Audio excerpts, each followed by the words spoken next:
Well, as we wrap up game one of the Eastern Conference semifinals, Milwaukee Bucks in Brooklyn to take on the Nets. It's final. Brooklyn's up 1-0. Usually we try to get these previews done before the series, but honest to God truth, I've been all over the place as of late. I didn't get a chance to. But I will stick with my prediction that I've been talking about on social media. Follow me on Twitter at Mr.Taliaferro. I picked the Milwaukee Bucks to win this series against the Brooklyn Nets in 6 games, and I'll stick with that. Now, I will be honest with you guys, it probably will take 7. Actually, with James Harden going down due to injury, to me, now this is going to sound crazy, and people are going to call me out for it, but this is my logic behind this, right? To me, James Harden going down, by the way, he went down with a hamstring injury in the first couple minutes of the game, same injury that he's been dealing with all pretty much since he joined Brooklyn. To me, I know the Brooklyn Nets are a more dangerous team, and if you're asking Giannis Antetokounmpo, Drew Holiday, or whomever on Milwaukee today, do you rather play Brooklyn with James Harden or without him? They're going to say, yo, it's easier to guard him without him. Obviously, let me be respectful to a legend, a first ballot Hall of Famer in which James Harden is, right? But let me also give you the other side of it.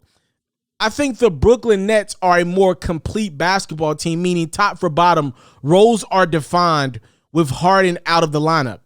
Remember, I thought this team was dangerous as ever coming into the year with just KD and Kyrie. Not to mention they go out and add a guy like Blake Griffin. Obviously, they had LaMarcus Aldridge, heart condition, ended his career.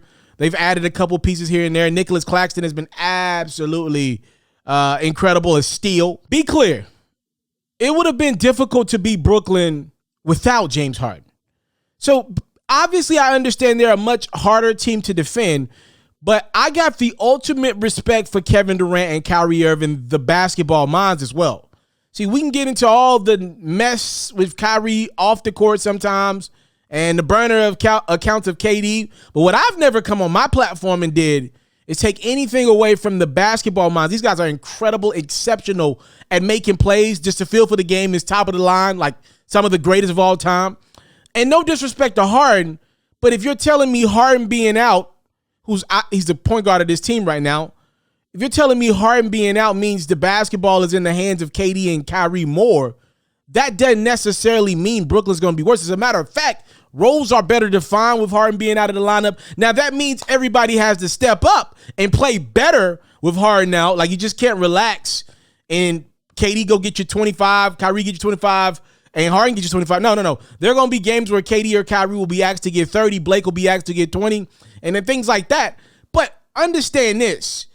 Kevin Durant and Kyrie Irving are more than capable of picking up the slack from James Harden. These are both champions. And I actually think it's going to take the Bucks 7 games now if Harden is done for the series. But since I rolled with Milwaukee before the series, in 6, I'll stick with it. Giannis Antetokounmpo and the Bucks blew a big opportunity in it. To be honest with you, if you're asking me, am I concerned at what I saw from Milwaukee after game 1? Yeah, I absolutely is, because Chris Middleton has his games. Drew Holiday has his games. Giannis Antetokounmpo had a pretty good stat line in his basketball game, but nowhere near did I think Giannis was at any point better than Kyrie or Kevin Durant in his basketball game. Never thought he was the best player on the court. In the regular season matchups, Milwaukee and Brooklyn, I thought Giannis was clear as day the best player on the court. But it's the playoffs. Things are slowing down. Not as many transition baskets. A lot of half-court sets. And who you want in a half-court, Giannis or KD? I'll answer that one for you. It's the guy in black that plays for Brooklyn. So, look, I'm picking Milwaukee. I think overall they will figure it out. Budenholzer's job depends on it. If he does not win this series, and I know Milwaukee doesn't have home court, Mike Budenholzer will be fired 30 minutes after whatever game Brooklyn eliminates them in. The facts are the facts. The Milwaukee Bucks got to win this series. Their coach's job depends on it. Some things, obviously, with that team, how they're currently constructed. I know they're missing Dante DiVincenzo. No excuses. They got enough talent to get it done. 115-107 is your final out of game 1. Giannis had 34 and 11, 16 and 24 from the field. That's not a bad night at the office by any means necessary, right? But when you get only 17 from Holiday on 7 of 19, Chris Middleton gives you 6 of 23 from the field, 13 points, 13 rebounds. That's not good enough.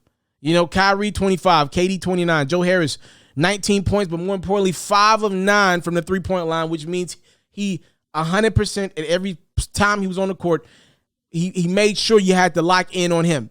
Like no defender could leave him, and that's important. And if you did, you paid for it. Your team lost 3 more points.